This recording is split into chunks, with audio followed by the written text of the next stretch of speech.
Hey gamers, it's G from the corner, and today we're going to be talking about Live Alive. That's right, the Live Alive remake came out about 2 years ago now.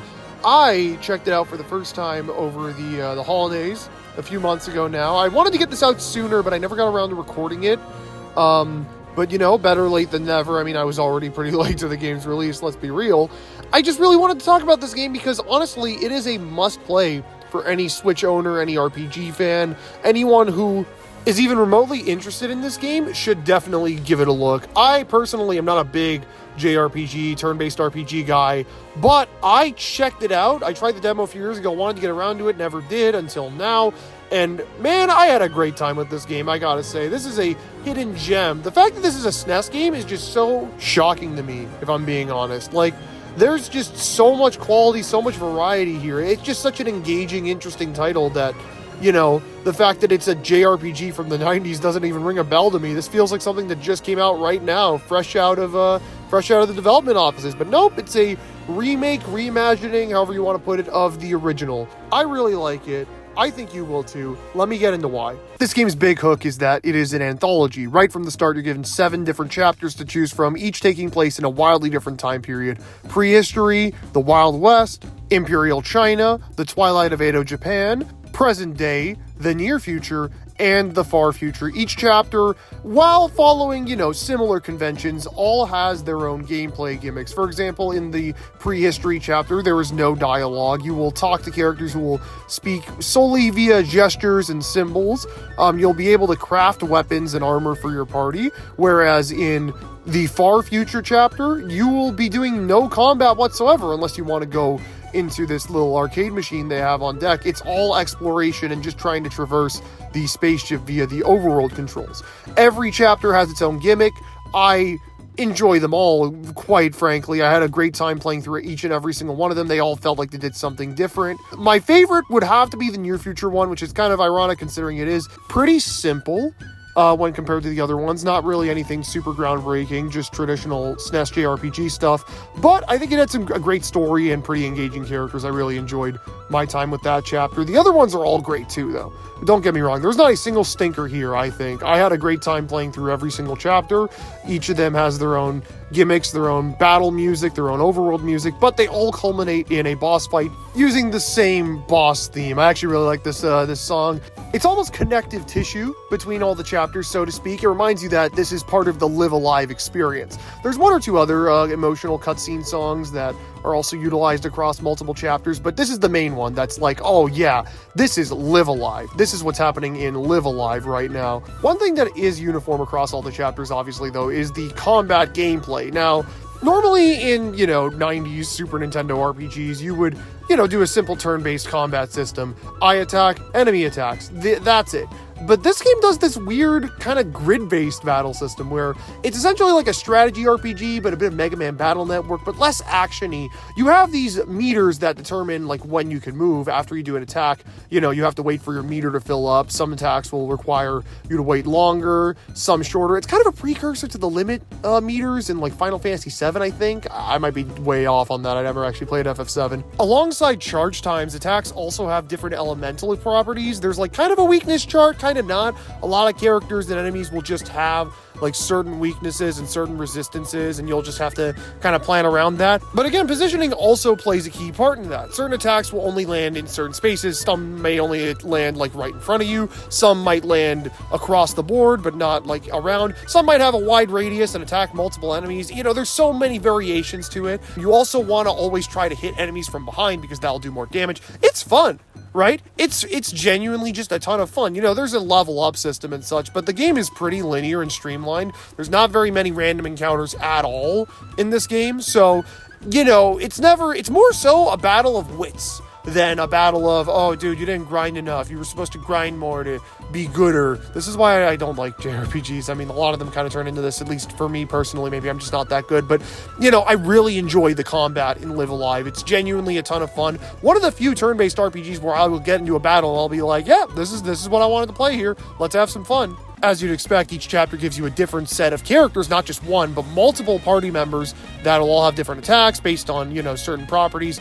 They even level up differently, actually. There's this one character in the near future who's a robot, and he levels up only by these machine part items, which, is kind of funny. It's like, instead of leveling up by going into battles, which is how the rest of the party works, you need to use specific items for him. It's really great. It's really great. Other things of note, the visuals are phenomenal. I mean, it's the HD 2D style, which I thought already looked pretty good, but Live Alive is so vibrant. The Octopath, Triangle Strategy, and the other games that use it usually are kind of muddy, kind of like resembling the Bravely Default artwork, but brought to pixel art. Whereas this game is just so bright and vibrant. It's so beautiful. One of the prettiest games on the I'm not going to go that far, but it's like a pretty game. It's a really pretty game, and I love this visual style. And, something like Dragon Quest 3 seems to be taking it even further, the remake of that they're doing in this engine. It's very vibrant and bright, and these two games, I think, just show the strengths of this kind of art style. Other things, the story is pretty great. It's not like, gripping, aside from maybe the near future chapter, but, it's just kind of fun to get yourself lost in all these silly stories. It's like, again, it's an anthology, which I absolutely love those. Great stuff. And, in this game, what they do is genuinely a ton of fun. I really like the story, and, I mentioned near future. I think it was a very fun tale in Wild West. The present day stuff was pretty goofy. The prehistory was also, pretty silly. The Imperial China chapter is great because a lot of your actions actually affect the story. It's great. Honestly, it's so much fun. I don't really know what else there is to say that isn't diving into spoilers, but I'm going to be honest, for once, I really do want to talk about the end game in Live Alive because it is just, oh my goodness, I have not, been this enriched by an end game of a video game in quite some time. I'm going to put a little spoiler cap over here. Keep yourselves cornered if you don't want to keep watching this video. I'm just going to go into spoilers for the rest of it. So after you beat the 7th chapter you have available, an 8th one will open up, the Middle Ages. This one seems to be the culminating chapter. It opens on the main theme of the game, Live Alive. It's very triumphant feeling. And it plays out kind of like a traditional Square RPG. There are random encounters now, you play as a silent medieval hero protagonist, but then in the end of the chapter, you get betrayed. You find out that the demon you were killing was actually your friend, and you killed the king. You end up looking like a real piece of crap. So all of a sudden, the silent protagonist Bob over here just starts talking. He starts speaking, and he's like, fine, I guess I'm going to be the villain now. And it's like, oh, shit. Time for the 8th chapter where timelines merge and everybody's in the same place at the same time trying to beat this guy. And you can pick which character you start out as. You're supposed to go around recruiting the characters in this final chapter. And that'll determine, you want to kind of build yourself up. You can go fight the final boss at any time, but you're going to die pretty quickly if you do that because, you're not going to have your full party and you're not going to have everybody on you to get the best ending.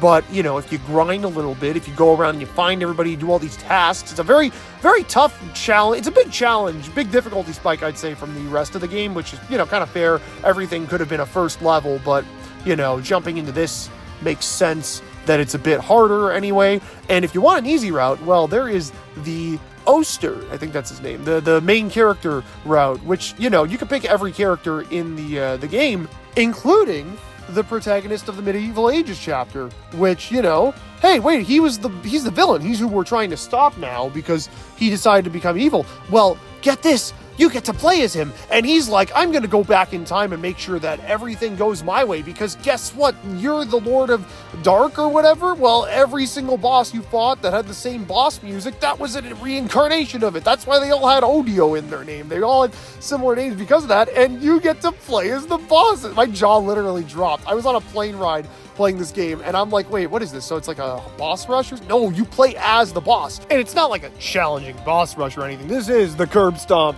storyline. You get to just mop the floor with all the guys. It literally, you could end these battles in a single turn. It just feels really like foreboding and doom and gloom. You're supposed to kind of play this as like a side thing, as an extra. If you want to do it, I did it first because I was just curious.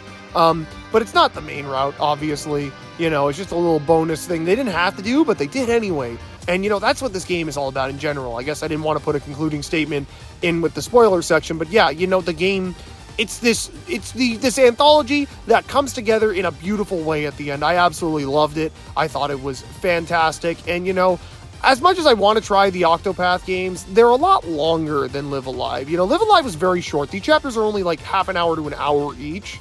I beat the game in like 12 hours. Whereas Octopath, like, bro, my friend tell me he's 300 hours into the game and has not even beaten it yet. Like, bro, I can't, man. I can't. These games are too long. If Square wants to do another Live Alive, like straight up Live Alive 2, no bullshit, no nothing else, like it is just Live Alive 2, I'll be there day one. I wholeheartedly recommend this game. You all should check it out. See you guys on the next one. Keep yourselves cornered, like and subscribe. You know all the good stuff. Later.